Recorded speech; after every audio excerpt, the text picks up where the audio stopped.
Ladies and gentlemen, please welcome AAII President and CEO, John Bykowski. Oh, good evening. Good evening, and welcome to our special celebration here tonight. You know, it's really fitting that here we are in Orlando. We're holding a celebration here. You know, Orlando is known as the happiest place on earth, the place where everybody can make their dreams come true. Well, you know, 40 years ago, Jim started an organization that has helped over 2 million individual investors' financial dreams come true.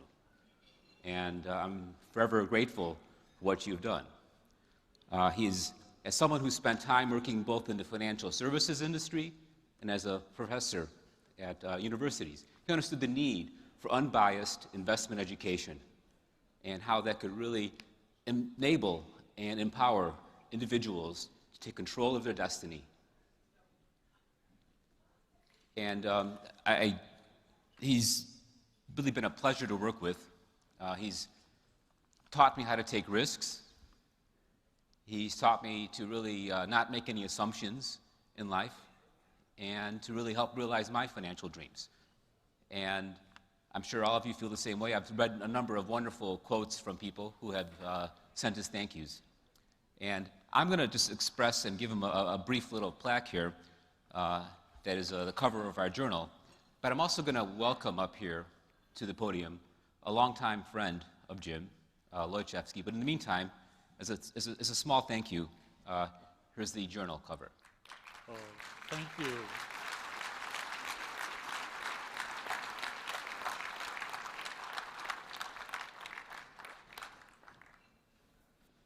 Lloyd? Thanks, Jim. This is a great pleasure to be here with all of you. We're here to honor Jim Cloonan, of course, on his retirement from AAII, which he founded. Jim and I actually met before he founded AAII. We met 45 years ago. And it's probably why John asked me to make these remarks.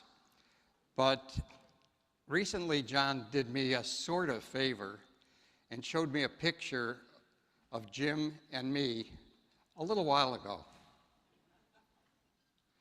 And for those of you who can't see it, I'm going to enlarge it, but those of you who have a drink, it's not the drink, it's a blurred picture.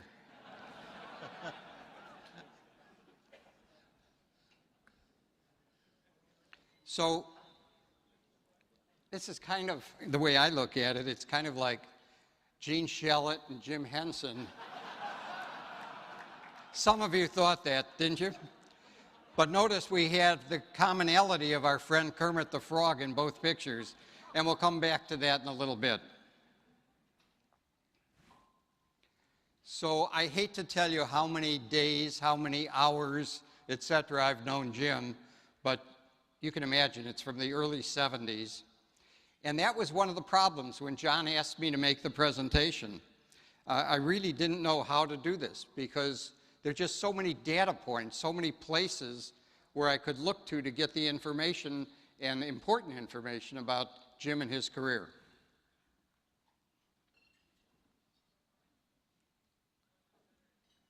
The media.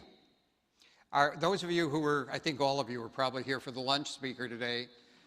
When Jim came up to say hello to the lunch speaker, his first comment was, "Oh, you're famous. I read your name in the media all the time." Well, many of you have too, but it's astounding how many data points there are if you're looking for information about Jim just in the media. So that was a lot for me to think about. Education. There are a load of schools that Jim in some way has been involved with, affiliated with. After all, he was a teacher, is a teacher, and made AAII into a school of sorts. So I could have gone to all of them to get information, much more data. You think this may become the filibuster if I start to use all of this data? Well, don't get too scared. We're not going to have these guys at the door blocking your exit. And I promise you, I've whittled down the data points to just a few important ones. Everyone here old enough to remember this? Anyone not? So you've been seeing on the screen a lot of letters. Now, and you read them in the journal, but they're not just letters. These are the most heartfelt things I've experienced at anyone's retirement. People who were saying to Jim, in effect, he changed, enhanced, improved their lives. How often does that happen? And he's not even a physician. So he started AAII about the same time that Charles Schwab started Charles Schwab. And when Chuck Schwab did that, he separated the bundling of services and commissions to enable everyone to pay lesser commissions on their stock sales or purchases. That was very important. It was kind of the enabler for people to trade without the high cost of doing so. I like to look at an analogy when I can, and here's one. Charles Schwab kind of gave the world a discount card that you could take to the gas station and get 75% off the price of your gas. Of course, that isn't very helpful if you don't know how to drive. Jim Cloonan gave driving lessons. He taught people how to drive their investments.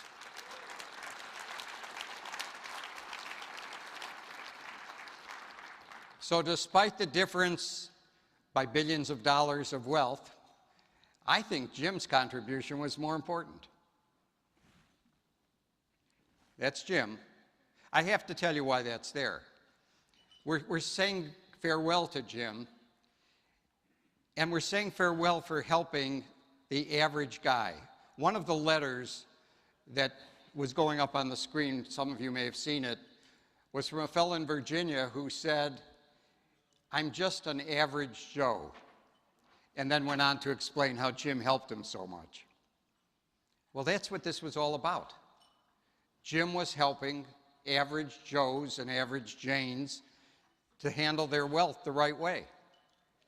And so, unlike all those guys in Washington who say they're helping the average guy, Jim did. So maybe his farewell should be like this.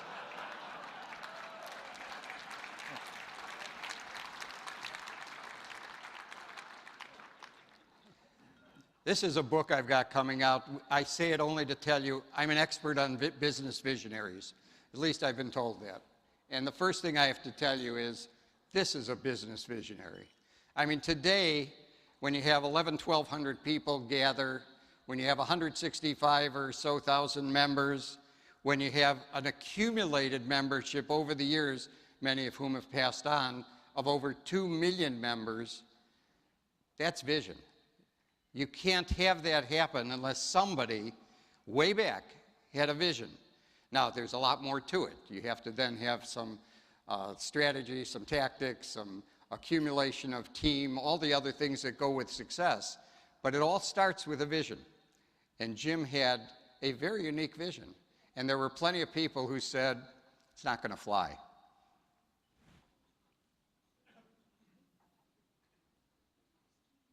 That's what became the middle between Jim and Chuck Green. So they rewrote the song. The two of them combined rewrote the song, and it's Kermit's new song is, "It is easy getting green." Okay. Jim really started a family business in many ways, but the key way, as was said earlier today, is Edie's involvement. Edie, way back when, I mean, at the very beginning, did things that were kind of extraordinary. She did everything, first of all, but even things like licking stamps and envelopes and whatever it took to get the thing moving. And because of that, I have to tell you a story. Former Chief of Staff of the United States, okay? Very involved in the military. He retired. He decided he wanted to send someone a letter, so he took a stamp, licked it, put it on the envelope, and it fell off. So he tried it again. and it fell off. So what do you do in that circumstance? You yell for your wife. His wife comes in, peels a stamp, puts it on the envelope, and it's stuck. You see, the general had been a little busy for the last few decades protecting all of us. So he didn't know that you don't have to cut your tongue and your fingers on envelopes and stamps when you affix them. But that was hazardous pay, hazardous duty without hazard pay for Edie. And she did it willingly. Also, there's the story of their daughter who gave $5,000 of her college money to help get this started. Trust me, that wasn't based on investment advice from Jim.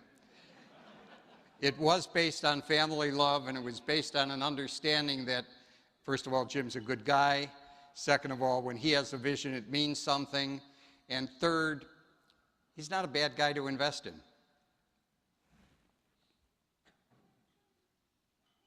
That's them back then. They haven't changed much. And they've stuck together working at AAII in so many ways and been at all of these events in the same way too. So when we decided we wanted to do something to honor Jim, we tried to think of this thread, if you will, that goes through all the phases of Jim's life and career. And it's pretty hard to do that analysis, we being the board of directors, pretty hard to do that analysis without coming up with the concept of education. It's the bedrock of the charter of AAII. Jim was a professor. Jim taught, wrote articles, wrote books, everything that relates to education. So that became kind of a no-brainer. We were going to do something relating to education. We weren't sure exactly what, but that's where the board started to deliberate. Didn't take long for the board to realize that Jim and AAII both have a unique relationship with DePaul University. So Jim had educated people at DePaul and elsewhere who were also average Joes until they got to DePaul. They made them something better. And Jim was part of that, making them somewhat better. Education. And so, on behalf of the board, I'm pleased to announce the James B. Cloonan American Association of Individual Investors Endowed Lecture Series at DePaul University, which is being funded by AAII.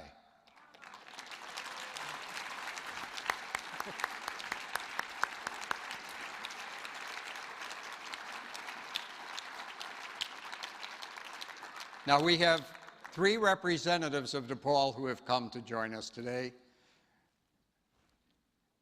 Why don't you please stand?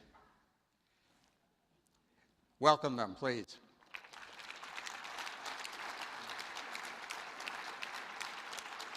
And one of them is going to come up now, Professor Misty Johansson.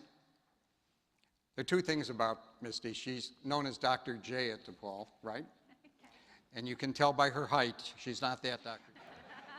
Well, but more importantly, she also taught at the University of Hawaii. And for the last 2 days, I've been going nuts and talking to my wife about this. Everyone in this hotel who works here says aloha. And I know I'm not in Hawaii, but now I figured out they were preparing us for Misty to come up. Please. okay, thank you. Would you 2 come up, Edie? This was a surprise. I know. And on behalf of AAII, here is a check to endow the fund. Such an honor. Such an honor. Ladies and gentlemen, on behalf of the Driehaus College of Business, I want to thank Jim Cloonan and AAII for generously endowing the new James B. Cloonan Finance Speaker Series at DePaul University.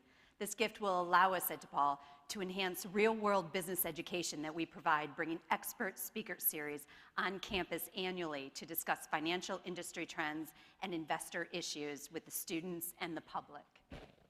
We're especially proud that this speaker series will be named for Jim, a distinguished finance executive and author. Jim previously taught at DePaul at our business school, and the AAII has a long history with DePaul, employing a number of our faculty and our graduates.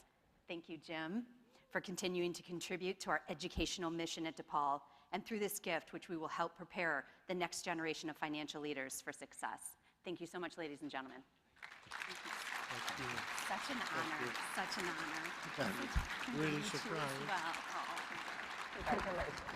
We're going to get some champagne up here and make a toast that you can all join in. Thank you, Misty. Thank you. You can stay here, please. Please.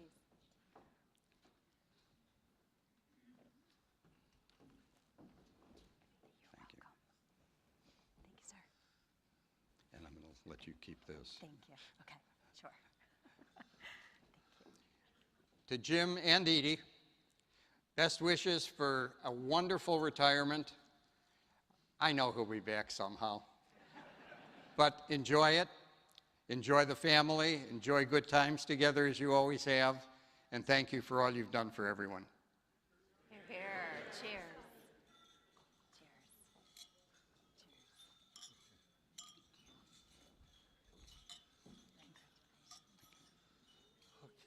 Want to say a few words? Yes, yes. Say a few words. Thank you. I kept stealing people from DePaul University. I'm kind of surprised that they,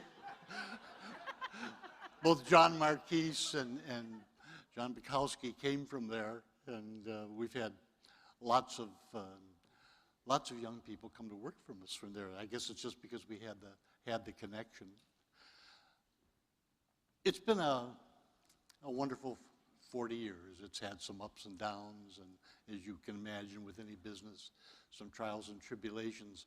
But for me, it's been wonderful. And I want to say that the letters that people wrote in and what a number of you have said to me tonight when you came, that it really has impacted your life, had me, I was almost crying a little while ago, because it's, you know, you don't hear that.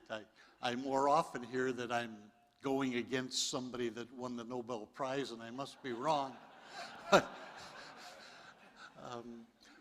But it's very, very important. And it couldn't have been done without other people. And I just want to, not people that just help, but people without whom it never could have happened. And that starts with the wonderful staff we've had. Many of our staff has been here with AAI as long as I have. And we've kept an awful lot of people. Particularly the two presidents that came after me and have run the organization largely for quite a while now, John Bukowski and John Marquise. I have to thank them particularly among the staff. I also want to thank Edie again for her early work and for continued support throughout the life of AAII.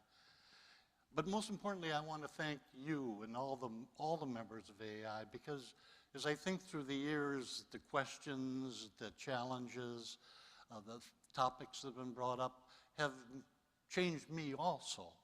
And I think over the years, if I think back, I probably have learned as much as I've taught with the association. So I want to thank you, and I hope the organization will go on and continue to do what it's done before, and that you all will continue to support it. Thank you. Thank you. Cheers. Very nice. Cheers. Enjoy the rest of the evening, everyone.